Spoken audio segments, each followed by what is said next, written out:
Oi pessoal, boa noite. Olha eu aqui de volta para falar para vocês um pouco sobre biópsia renal, um procedimento muito importante na nefrologia. Vou falar de indicações e contraindicações.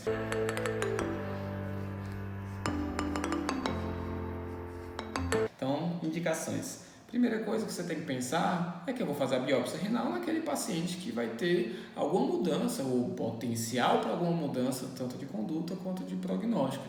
Então, mesmo que o paciente tenha uma indicação clássica de biópsia, se ele for um paciente frágil, já sem condição de ser imunossuprimido, por exemplo, eu muitas vezes vou optar por não biopsiar. Então, sempre levem isso em consideração, tá bom? Se o procedimento é seguro, se está todo mundo ciente do risco daquele procedimento e qual é o potencial de melhora, de mudança de conduta para aquele paciente específico, tá? Então, vamos lá para as indicações clássicas. A primeira indicação clássica é quando a gente tem suspeita de uma glomerulopatia que possa ser potencialmente tratada.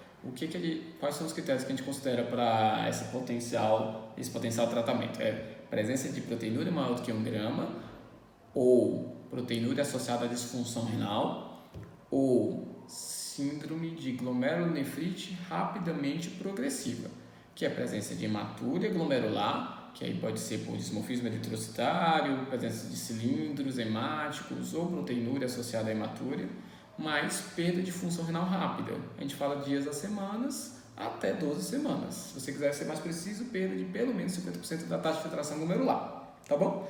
Essas são as indicações clássicas pensando em glomerulopatia. Se não se preenche esses critérios, é porque pode ser sim uma glomerulopatia, mas é uma glomerulopatia que eu não vou imunossuprimir na maioria das vezes. É uma glomerulopatia que eu vou observar, ver se vai eventualmente evoluir para perda de função renal ou para aumento da proteinúria, para aí sim ter indicação de biópsia. Eu vou tratar com IEC-BRA para diminuir a proteinúria, com dieta, perda de peso, controle pressórico, por isso que eu opto por não biopsiar, tá bom? O exemplo clássico é IgA, que normalmente tem hematúria, pode ter sim proteinúria e perda de função renal, mas na maioria das vezes não tem, tá? Segunda indicação. Doença renal crônica de etiologia a esclarecer. Então, qualquer paciente que chega com taxa de filtração glomerular menor do que 60 e que eu não tenho uma hipótese diagnóstica muito factível que preenche os critérios esperados para justificar aquela doença renal crônica, também tem indicação de biópsia. Por que eu falei tudo isso? Porque tem paciente que tem diabetes, mas que não tem alteração de fundo de olho, que o diabetes foi descoberto há pouco tempo, que era um diabetes de fácil controle, que não tem outras disfunções de outros órgãos, tipo neuropatia, pé diabético, coronariopatia. Era um paciente que tinha um acompanhamento regular com um médico, então eu tenho uma ideia mais ou menos de quando foi feito o diagnóstico, e que teve uma evolução atípica para aquele diabetes, ou evoluiu em menos de 10 anos, ou é um paciente que eu não sei exatamente quando foi o diagnóstico, mas teve uma evolução muito rápida, 2 anos antes tinha uma função renal normal e agora está com 30, 20, taxa de filtração glomerular. O diabetes é uma doença que ele evolui aos poucos, até tem um tipo rapidamente progressivo, mas mesmo esse, ele normalmente tem uma taxa de filtração, uma perda de 20, no máximo 25 ml por minuto de taxa de filtração por ano. Então não é um paciente que evolui tão rápido assim para a perda de função renal estágio terminal.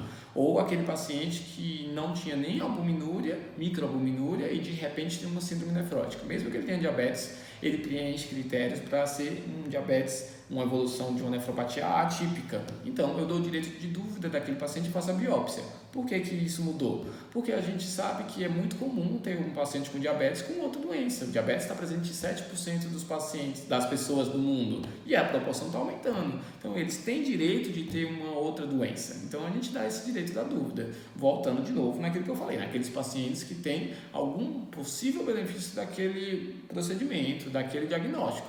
Se é um paciente que não tem nenhum possível benefício, se é um paciente que tem muita comorbidade, já acamado, a gente obviamente não precisa fazer esse diagnóstico com biópsia renal, tá bom?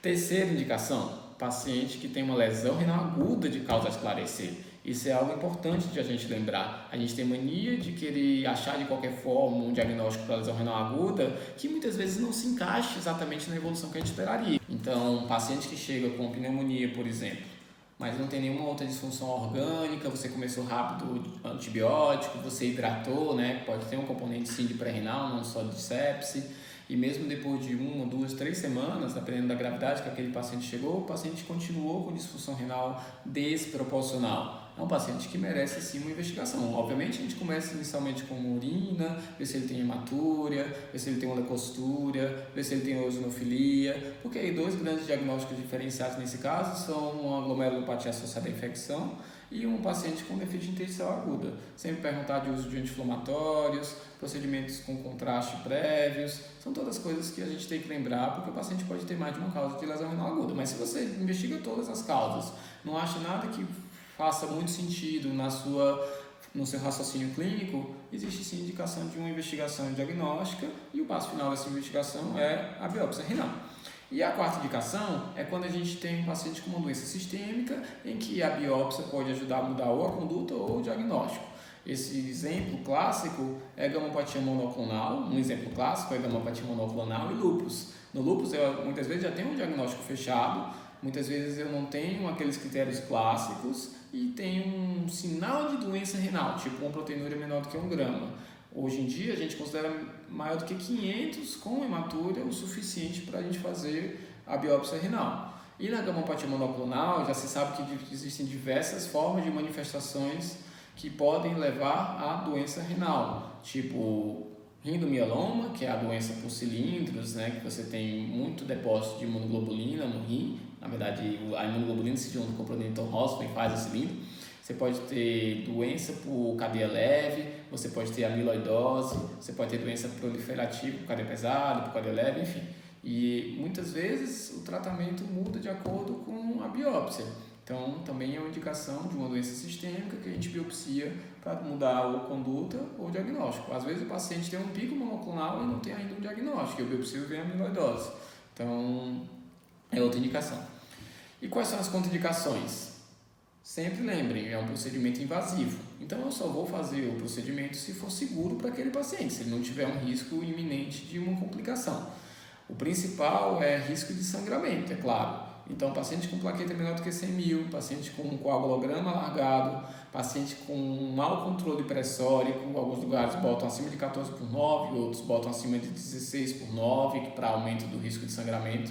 São pacientes que ou eu não vou biopsiar ou eu só vou biopsiar depois daquele risco estar controlado. O uso de AS e clopidogrel é uma contraindicação relativa, mas se for uma biópsia de urgência que possa mudar a conduta, eu posso fazer mesmo em uso de um dos dois, né? Os dois aumentam muito o risco de sangramento, a gente não faz. Além disso, se tiver uma alteração anatômica, então um rim em ferradura, um rim com um cisto bem no polo inferior, eu talvez parta por outro rim para avaliar se é mais seguro. Rim único não é contraindicação absoluta, é uma contraindicação relativa. Também se for um diagnóstico que seja muito importante, que só a biópsia pode dar, eu também opto por fazer a biópsia, porque é um procedimento que tem uma taxa de complicação muito baixa. Para vocês terem ideia de literatura, o risco de nefrectomia é 1 para cada 200 pacientes. O risco de morte, em geral, é 1 para cada 1.000 pacientes, de arteriografia por volta também de 1 para cada 200 pacientes. Então, a gente tem um procedimento muito seguro que muitas vezes pode mudar assim o tratamento. Só que tem que ser o paciente, de novo, falando, né, que tem que ter realmente condição de fazer aquele tratamento que eu estou disposto a fazer. Então, não vou fazer a biópsia simplesmente para dizer que eu tenho um diagnóstico, tá bom? É isso, pessoal. Qualquer coisa, mandem as dúvidas aí que a gente responde nos stories, tá bom? Um abraço.